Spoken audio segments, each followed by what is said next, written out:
State of calamity na ang buong probinsya ng Iloilo dahil sa lawak ng pinsalang tinamo mula sa Super Typhoon Yolanda. At kitang-kita po ito sa aerial inspection.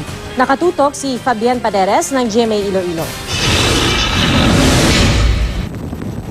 Sa aerial inspection ng Iloilo Provincial Government at Tactical Operations Group 6 ng Philippine Army, kita ang mga nasirang bahay, mga sasakyan, mga paaralan at malalaking establishmento ang nasira dahil sa lakas ng hangin. Ang mga daan patungong Capiz at Calibo, Aklan, hindi pa madaanan dahil sa baha. Nagbaha rin sa Pasig City at umapaw rin ang tubig sa isang tulay sa bayan ng Dueñas. Ang palay at ibang pananim hindi na papakinabangan. Mismo ang GMA News team natin dito sa Iloilo, halos 24 oras na na-stranded sa bayan ng Estancia kung saan nabuwal ang mga puno at nawala ng kuryente. Nitong umaga lamang naging passable ang mga kalsada sa lugar. Malaki rin ang pinsala sa katabing bayan ng Concepcion. Kagabi, pinalikas ng mga otoridad ang mga residente sa gilid ng Haro River na umapaw na.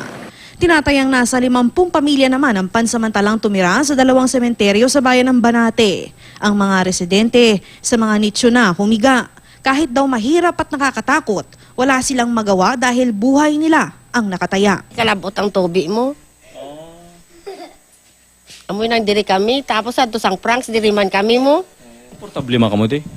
Hindi man tayo kami komportable, way na kami kantuan mo. Hindi naman bababa sa 1,500 residente ang dinala sa evacuation center sa bayan ng Zaraga.